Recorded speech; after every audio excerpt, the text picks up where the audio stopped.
Uzsākot darbus, loga aplodes un loga vērtnes tika samarķētas atbilstoši marķējumam, lai liekot atpakaļ un montējot nesajaukt kārtību un neapgrūtināt sev darbus procesā. Tad loga aplode tika demontēta un aizvest uz darbnīcu, kur turpmākā darbība bija stiklu izstiklošana, metāla detaļu demontāža, krāsslāņu, nenoturīgo krāsslāņu attīrīšanu un galvenais remonts, bojāto koku daļu nomaiņu un protezēšanu.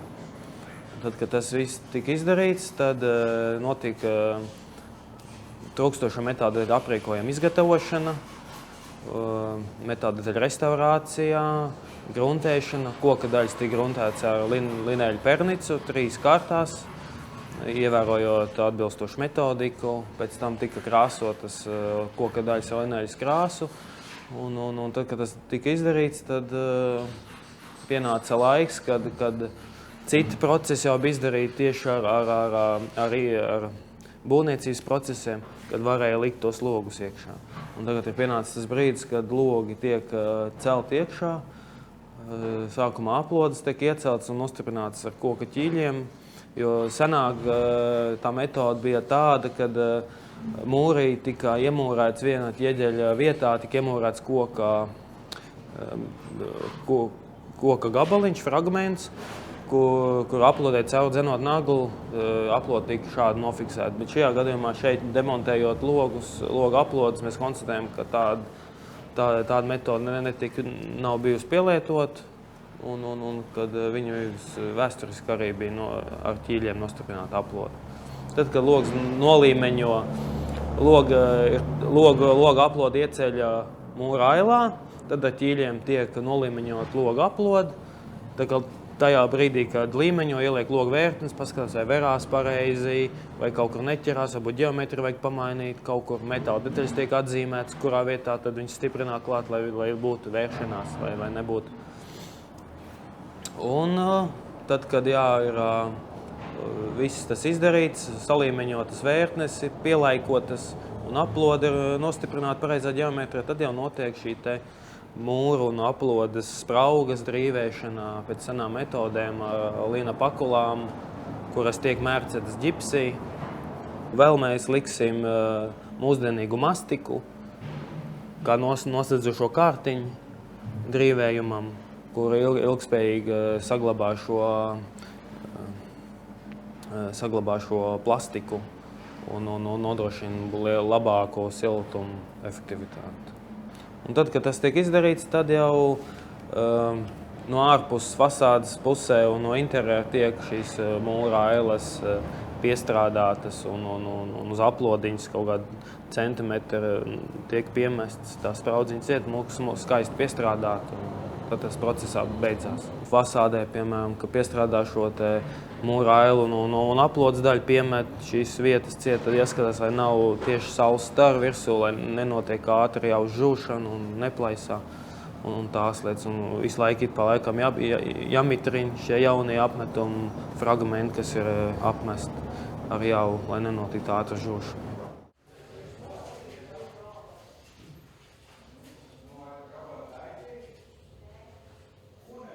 Ievietojot aplodu mūra ailā, tiek mērīts arī no fasāža ārējās plaknes, sienas dziļums, cik dziļi viņi būs šajā mūra ailā no fasādes, kā sākotnēji bija pirms loga izņemšanas.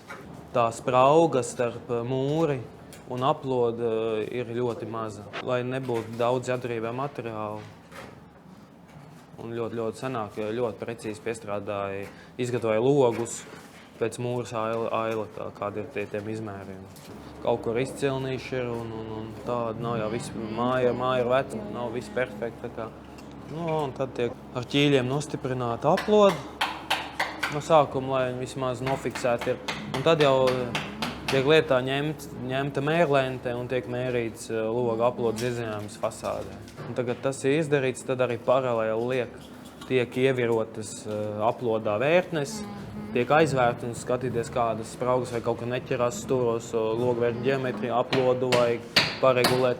Jo šeit sākotnēji, kad tika ņemta loga aplods ārā, logi nebija pareizā ģeometrija, jo ēka pati galvenā fasāde ielas ir ar kritumu uz leju, un šīs senās mūra ēlas nav pareizās ģeometrijās. Un mēs arī respektējam to, ka šos logus liekam arī atpakaļ arī nepareizā ģeometrijā. Jā, un pēc logu aplodes montāžas un logu laikošanas, logu vērtņu laikošanas, turpmākais būs metāla detaļa fiksēšana pie loga vērtnēm, metāla detaļa aprīkojumu un stiklu iestrāde loga vērtnēs. Stikls tiks iestrādāts ar linējas ķitu un pēc tam krāsots.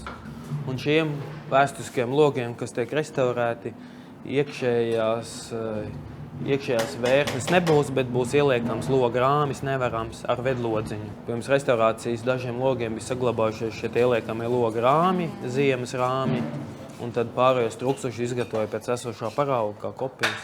Šī loga aplodē jau drīvēšanas darbi ar lina pakulām un ģipša sajaukumu ir nobeigta. Viņi ir veidoti tādi, lai viņi būtu tāda elastīga, lai varētu šo mastiku vēl iestrādāt šajā spraugā. Tad, kad tas tiks izdarīts, tad kaļķjavas apmetums uz aplodes tiks mests apmēram virspusē 10 mm. Šādi te pienāks kaļķjavas apmetums. Tad tas viss tiks piestrādāts. Un tad, kad tas būs, tad jau tiks krāsot apmetums atbilstošā tonī pēc projekta. Loga aplodes nostiprināšana process ir beidzies un tiek liktas laikotas loga vērtnes un pie reizes tiek vēl koriģēta nedaudz loga aplodu, lai vērtnes ieņemtu pareizi ģeometriju. Pie laikošanas ir pieļaujams minimāli kaut kur stūros, ja kaut kur ķerās ļoti minimāli. Kaut kādas kārtiņas noņemšana, ļoti maz pieslīpējams vietas. Ja tas neietekmē šķirbu kaut kur pretējā pusē loga rāmim, varam redzēt, ka metāla detaļas ir apstrādāts ar svina mīniju, kas aizsargā metāla detaļu aprīkojumu no korozijas.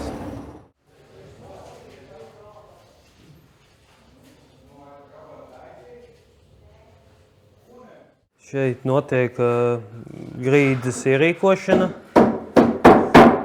Kā jau mēs redzam, šeit ir sagatavoti ieliet betona pamatne. Virs betona pamatnes mēs liekam koka lāgas.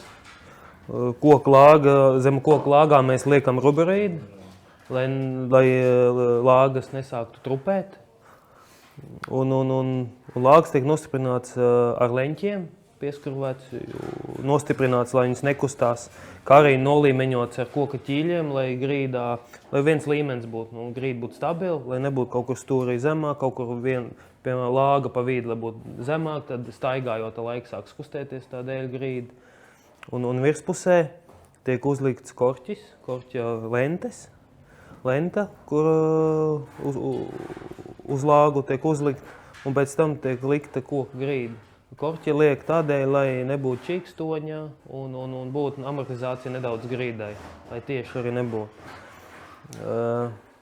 Tad koka dēļi ir izgatavot no egles koka, no masīva koka. Un lieko dēļus ir jāskatās koks ar šķiedri. Koka dēļu grīdai jābūt ar serdi uz augšu koks struktūrai. Ja būs otrādi, tad dēļu mālas lieksies vaļā uz augšu. Ja noliek pareizi serdu uz augšu, tad dēļu mālas liecās klāt. Dēļu grīda no augšpus tiks naglot ar naglām. Pareizi ir tā, ka tagad dēļ tiks naglot ar naglām, kuras dziļi neiet lāgās, netiek piestiprināts, jo paies laiks un dēļ grib iestāsies nedaudz rukums, jo šajā brīdī notiek būvdarbi, paaugstināts mitrums. Tad, kad sāksies centrāla apkura, kad mēs šo ēku apdzīvosim, tad kokā nedaudz notiks platumā rukums. Tad, lai nebūtu tās naglas dziļi, tad lai vieglāk būtu demontēt šo grīdu un pārbīdām viņi būtu. Un pirmo dēli, kas būs tuvāk pēdējais, to vispār nenaglo klāt, lai viņu vieglāk var nocelt nost un pārējos pacelt uz augšu, pārbīdīt un pārnaglot. Un dēļu apdarē dēļu virsmu krāsos ar lineļas krāsu. Grīdas var ieklāt ar priedes koku materiālu, egles koku materiālu, ozo koku materiālu.